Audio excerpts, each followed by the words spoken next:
Autolite and its 98,000 dealers bring you Mr. Lloyd Nolan in tonight's presentation of Suspense.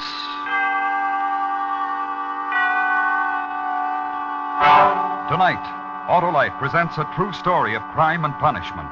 The fame of this actual case rests with the singular qualities of its characters. The detective is no better than ordinary, and the killer is a man without a future. The story is called The Man with Two Faces. Our star, Mr. Lloyd Nolan.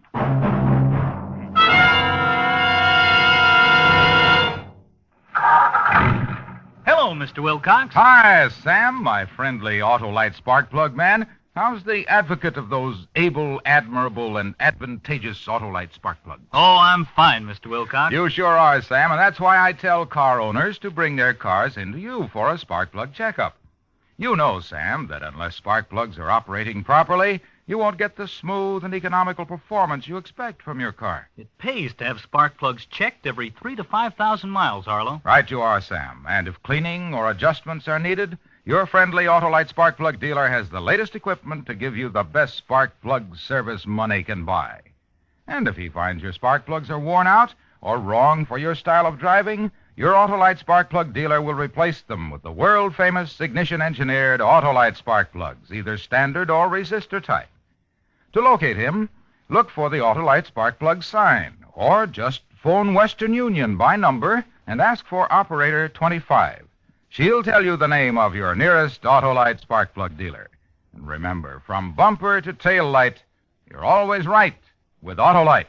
And now, Autolite presents The Man with Two Faces, the documented story of an actual crime, starring Lloyd Nolan, hoping once again to keep you in suspense.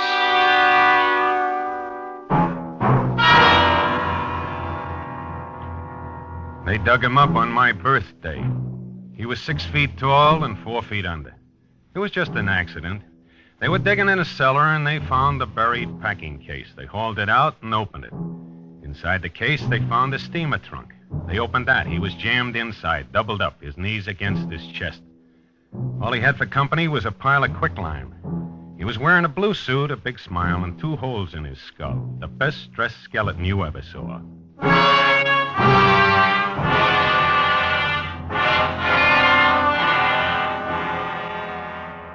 My name, Palachek, Gus R. Detective Lieutenant, badge number 1416. I've been a cop for the city of Cleveland for 19 years. The last 14 of them, I've worked out a homicide. I'm not a chowderhead and I'm not a Sherlock Holmes. I'm strictly average. I try to make it with what I've got. If that doesn't do, they call for a smarter man.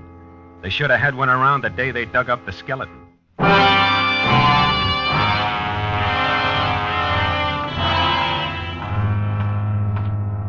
We completed our preliminary investigation at the spot where the packing case was uncovered. There wasn't much. I drove back downtown to check with the medical examiner. Hi, Sam. How's it going? Oh, hi, Gus. Happy birthday. Yeah, sure is. You about done with him? Just finished. Don't envy you. Find anything at all? No question it's a homicide. Where'd they dig him up, anyway? Basement of an empty building out on Euclid Avenue. Hey, by the way, how long would you say he's been dead? About 3 years. And they had to dig him up on my birthday. There's a few things here that might help you. What's that? Possible description of the victim. It's only partial. I figured it out from the skeleton, size of the bones, general structure. Uh-huh. What else? This piece of bridge work here. Put in a little leg work. You might find the dentist who made it. You go through the clothing? Here's the label that was sewed inside the coat. Custom tailors since 1885, 10th near Parkway. That's it.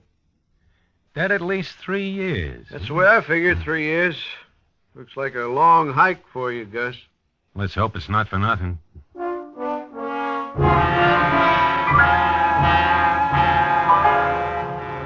As I say, masterminds don't run in our family. I have a tough enough time figuring a homicide that's 3 hours old, let alone one that's going on for 3 years. With me, tracking a killer, strictly hammer and saw work. I grab what I figure's the strongest lead and start hiking from there.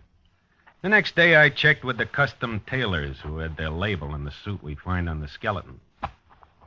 This suit here? That's right. It's got your label on it. You remember who you sold it to? What's the matter? This some kind of a joke? I don't pound the pavement for laughs. What are you talking about? Well, this isn't my suit. It's a fake. Huh? Look, in my whole life, I never made a suit like this. It's a fake. Somebody took my label and sewed it into a cheap store suit. You sure of that? Well, naturally, I'm sure. Here. Look. Yeah? Look at how it's made. This is not hand stitching. It's stitching made by a machine. Cheap store suit.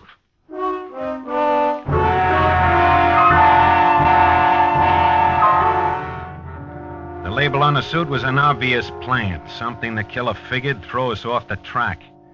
This being true, then why did he leave behind something as telltale as a piece of bridge work in the mouth of his victim? I had another talk with the medical examiner. We double-checked the victim's remains. I don't see what we're going to prove from this piece of bridge work.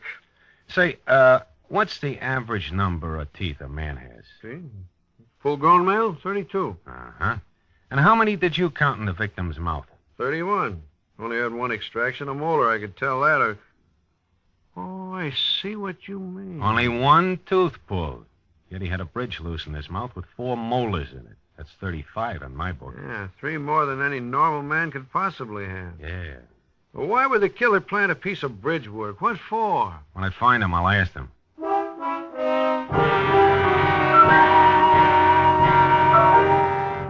That made 2 phony plants the killer had made. The piece of bridge work and the suit label. I looked for one more. I found it. The victim's hair had remained intact. It was dark brown and gray. I took a couple of specimens and had them checked. Someone's playing games, Gus. How do you mean, Doc?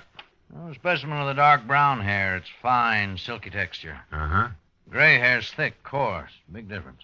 Possible they could have come from the same head? Not a chance in the world.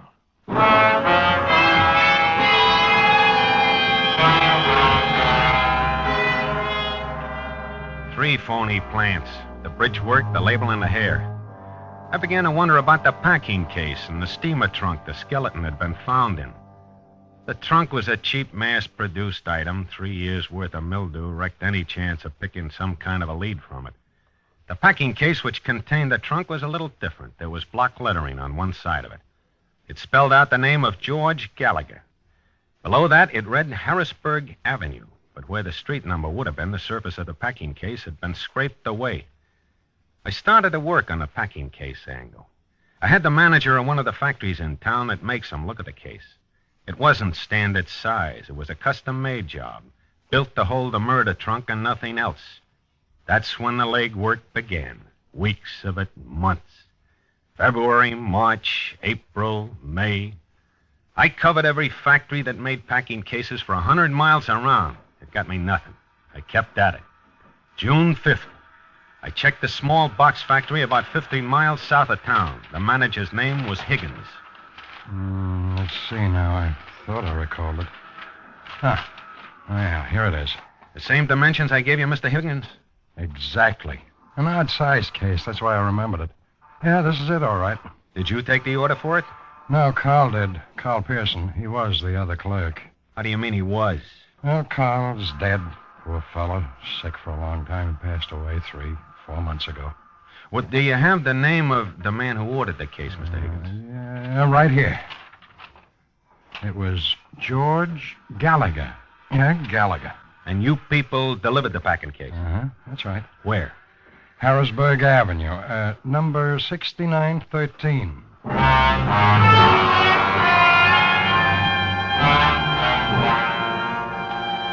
The first real break in 6 months. It had finally arrived. I felt pretty good about things on our way back to the city. The feeling didn't last long. When I got to the right block on Harrisburg Avenue, I find out that the delivery address for the packing case did not exist. 6913 Harrisburg Avenue was a vacant lot. I started canvassing every house in the neighborhood. No one had seen a packing case of any size delivered anywhere near the vacant lot. It took a week of climbing stairs, pushing doorbells, before I found a neighborhood gossip who claimed that she had seen the packing case delivered. Her name was Emma Mackenzie. Why, yes, of course I remember it. I remember seeing it standing there that day. Standing where, Mrs. Mackenzie? Well, right at the front of that empty lot down the street. Large packing case. Half of it blocking the sidewalk. Oh, certainly made me mad.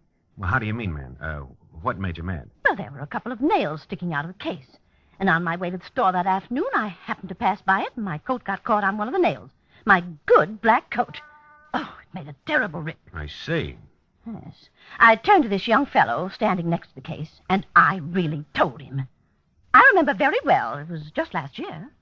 Excuse me, ma'am. You said last year? Yes, that's right. Happened about a year ago. Well, maybe a little longer. You're sure that it wasn't 2 or maybe 3 years ago? Oh, no, I remember distinctly. At the most, I'd say it couldn't have been more than, 14 or 15 months ago. Well, now, this young fellow that was standing next to the packing case, you happen to remember what he looked like, ma'am? Well, not in any detail, no. He was tall, though, on the thin side. And he had buck teeth, I remember that. Used foul language. About how old would you say he was? Oh, not more than 28 or 30. Uh-huh. Now, how about his hair? You remember what color it was? Why, yes, it was blonde.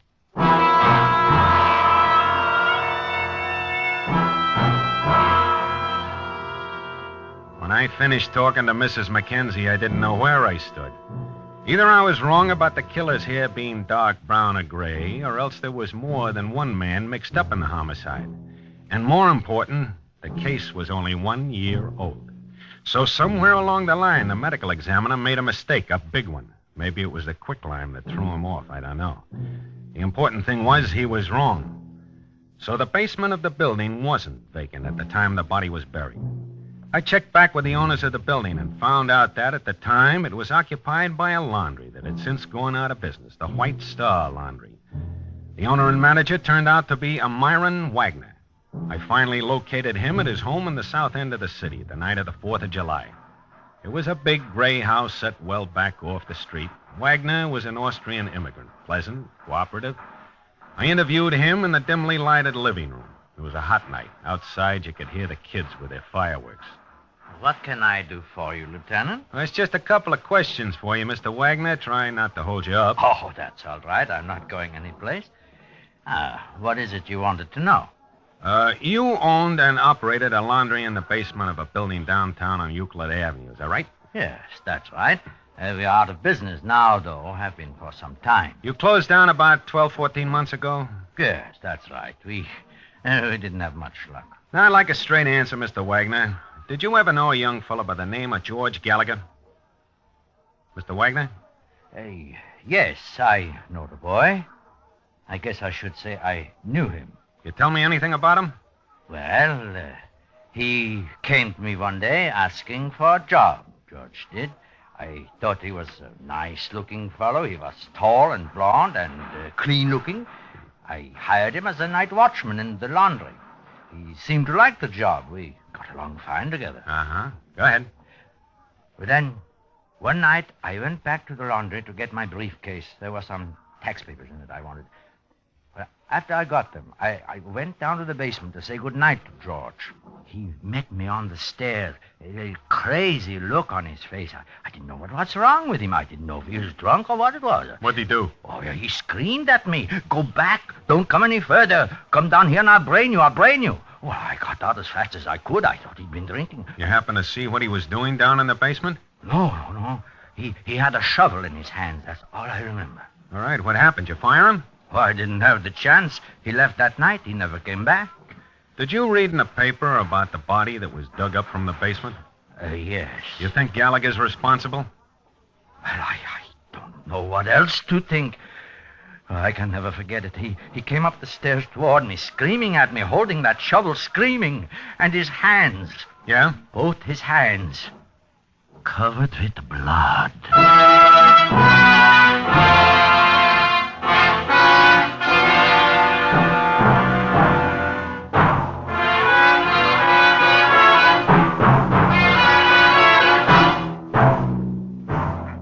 Autolite is bringing you Mr. Lloyd Nolan in The Man with Two Faces. Tonight's presentation in radio's outstanding theater of thrills, Suspense.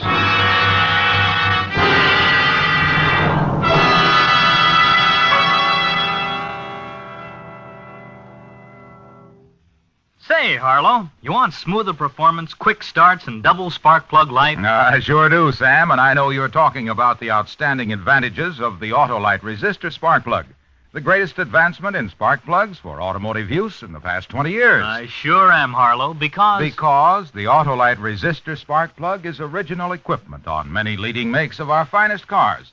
And, like the complete line of ignition-engineered Autolite spark plugs, is famous throughout the world for quality and performance. And you get something extra with the Autolite resistor spark plug. And that's the exclusive Autolite 10,000 ohm resistor built right into every Autolite resistor spark plug to make possible such extra advantages as smoother performance, quick starts, and double spark plug life.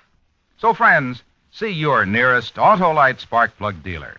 Have him check your spark plugs, and if replacements are needed, he'll install ignition-engineered Autolite spark plugs, either standard or resistor type.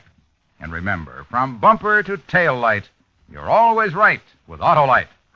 And now, Autolite brings back to our Hollywood soundstage Mr. Lloyd Nolan in Elliot Lewis's production of The Man with Two Faces, a true report well calculated to keep you in suspense.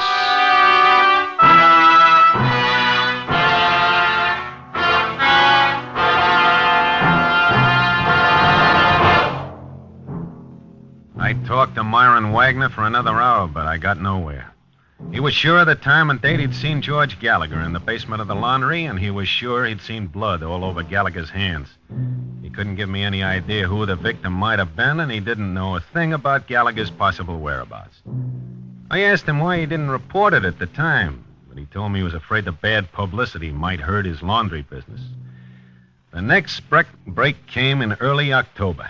We found a pawn shop in the downtown area that had loaned $20 on a watch to a George Gallagher almost 22 months before. The watch had never been redeemed. It had a name engraved on its back, Albert L. Henderson. The city directory had an A.L. Henderson listed at a Hanford Street address. I checked it out. A dark-haired woman who identified herself as Mrs. Henderson answered the door. After the preliminaries, I showed her the watch. Yes, my husband's watch. Where did you get that? Where's your husband now, Mrs. Henderson? Is he home? No. I don't know where he is. Well, when do you expect him home? Can you tell me that? Well, no, you see, he's gone. He's got in some trouble. He ran away. When was this, ma'am? How long ago? Oh, about 2 years. 2 years in November next month. He was partnerships in business. He stole the money. He ran away. You any idea where he is now, Mrs. Henderson? You ever hear from him? No, never. No letters, nothing. He went away one day. He never came back. Uh-huh. Who had told you about your husband stealing the money? His business partner? Yes, Mr. Hoffman. Myron Hoffman. He's a nice man. Albert was lucky to have him for a partner. I don't know why he did it. Now, about this watch, Mrs. Henderson. Did your husband ever pawn this watch at any time? What, pawn his watch? Oh, not Albert. That's the last thing he would let go. And one thing I can't understand. Why didn't you ever make an attempt to find your husband? File a missing persons report? Why should I want to find him? A thief. No good. Let him stay missing. I don't want to find him. This business partner of your husband's, ma'am, this Mr. Hoffman, where can I get in touch with him? Do you know? No, I guess I don't. He went away, I guess, I think a year ago, maybe longer. You got any idea where he might have gone? Well, I don't know. He seemed to talk a lot about New York City. I never asked him, but I thought that's where he came from.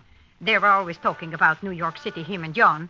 Who's John? That's Mr. Hoffman's nephew, John Mueller. He worked for my husband and Mr. Hoffman in the business. Oh, I see. Well, I'd like to locate them if I could, ma'am. Can you describe Hoffman and his nephew for me, please?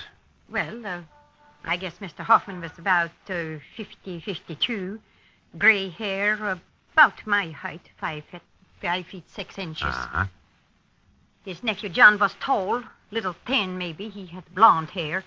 He was a young fellow, about 30 years, I think. Are you sure of that description, are you? Oh, yes, they came here to the house for dinner a few times, both John and Mr. Hoffman. I knew them. Would you give me a description of your husband? Albert? Well, he was a big man, as tall as the nephew John. Dark hair, gray eyes, 43 years old. He was a heavy man, 180 pounds, I think. Why do you want to know, officer? How about your husband's teeth, Mrs. Henderson? At the time he disappeared, did he still have his own? Oh, yes. Albert had wonderful teeth. Strong. Uh-huh. Did he ever have one of his teeth pulled out, do you know? Yes, just one. Why? I guess that does it. Does it? Well, this makes no sense. I don't think I like this. No, ma'am. I don't think Albert liked it either.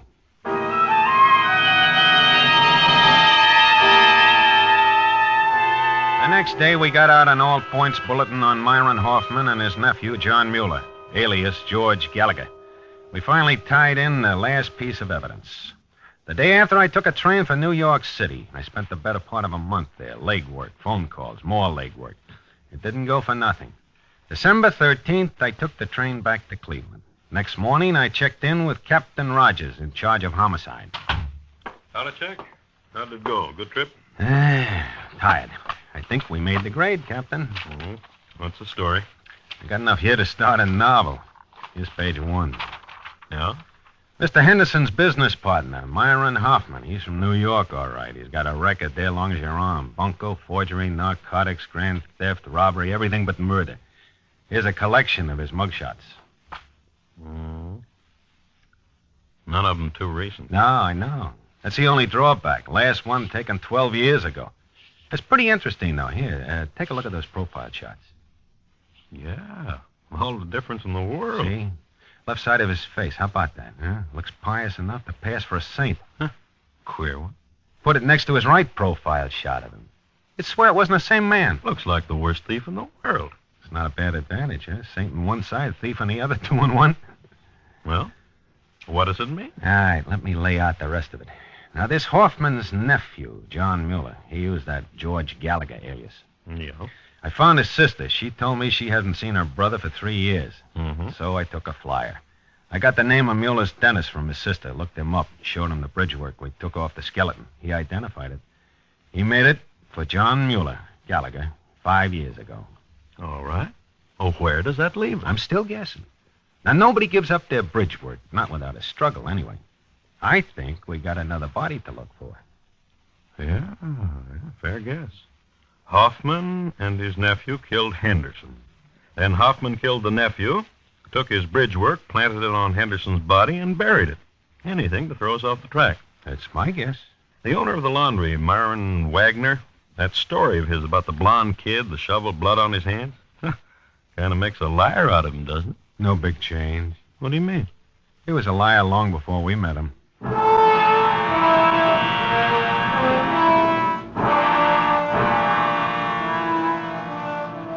December 15th, my birthday, 1 year, right to the day. I left the office, got in a car, and drove to the south end of the city. I pulled up in front of the same gray house, got out, and walked up the stairs to the front door. The name on the mailbox was still the same, Myron J. Wagner. He answered the door himself, ushered me into the same dimly lighted living room. He was calm, relaxed, perfectly at ease. It was very good of you to come, Lieutenant Palachek. The early evening, a good time to visit. Well, it's not a social call, Mr. Wagner. A few things I want to talk to you about. You want to get your hat and coat? My hat and my coat? What is it you mean? We want you downtown, Mr. Wagner. A couple of questions we'd like to ask. Questions? About the Gallagher boy, you mean? I told you everything the last time you were here, Lieutenant Palachek. Now, look, Mr. Wagner, this happens to be my birthday. I got a family. I want to get home early tonight. I'll put it straight to you. Put it straight? Yeah, I'll draw you a road map. Now, for a whole year, I've been pounding my feet east, west, and south in the city and out of it. I'm not a smart cop, mister, but I can still put 1 and 1 together. It adds up to you, Wagner. Now, how about the hat and coat? It adds up to me, Lieutenant Palachek. I don't think I understand. Number 1, your name's Myron Hoffman, not Myron Wagner. We've got your mug shots, your prints, and exemplars of your handwriting from New York to prove it.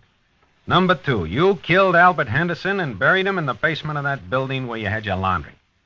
And besides that, it's odds on you killed your nephew, too. You assume this, or you have proof? Which one? 90% proof. Your hair, Wagner, I'll bet on it. Same kind that was planted on Henderson's body. Same color, same texture. There's a bum bet, mister, right from the start. Why'd you try? You want me to get my coat? Yeah, I'll go with you. Yeah. Hey, I'm just curious, Wagner. You want to turn on the overhead lights? Hey, yes. All right.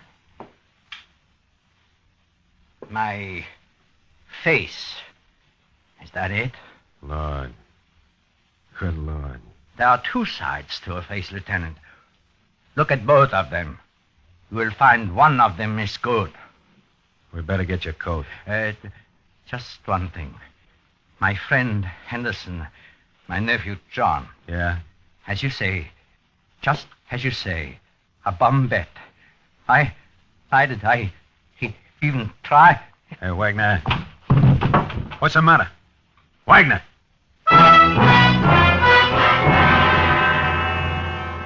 The deputy coroner got there a half an hour later. He ran a fast check on Wagner, and he put his money on a heart attack. The autopsy confirmed it. Later on, I tried to explain what it was like. I mean, standing there and watching Wagner's life suddenly drop out of him. He turned to stop at the door when his hands went up to his chest. I reached for him, but not in time. He straightened out on the floor. That's when I noticed his face.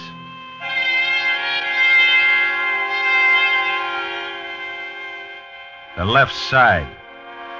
The side that made him look like a saint. It was changing in front of my own eyes. The whole face, the whole side of it, fading all into one. Like a thick brown stain over the skin. The same look as the right side of the face. Dirty, dark, twisted. It was all there. It was frozen into his eyes and his mouth. All the evil in the world in one face. I saw it happen. I saw it with my own eyes.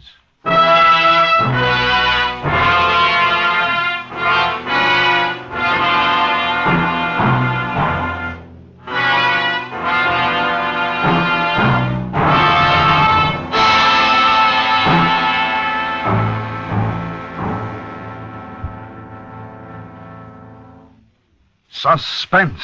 A true story presented by Autolite. Tonight's star, Mr. Lloyd Nolan. This is Harlow Wilcox speaking for Autolite, world's largest independent manufacturer of automotive electrical equipment. Autolite is proud to serve the greatest names in the industry. They are members of the Autolite family, as well as are the 98,000 Autolite distributors and dealers in the United States and thousands more in Canada and throughout the world. Our family also includes the nearly 30,000 men and women in 28 great Autolite plants from coast to coast and Autolite plants in many foreign countries. Every Autolite product is backed by constant research and precision built to the highest standards of quality and performance. So remember, from bumper to tail light, you're always right with Autolite.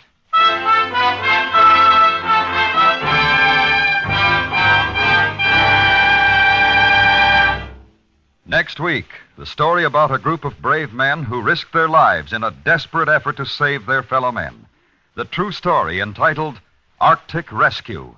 Our star, Mr. Joseph Cotton. That's next week on Suspense.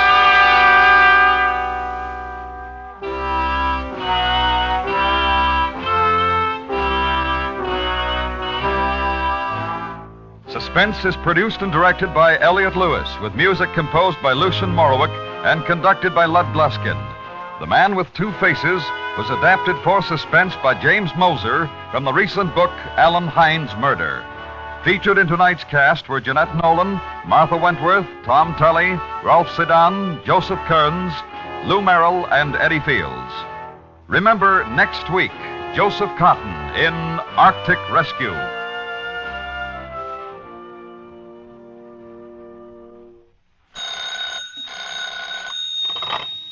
Buy Autolite resistor or standard type spark plugs, Autolite stay full batteries, and Autolite electrical parts at your neighborhood Autolite dealers. Switch to Autolite. Good night.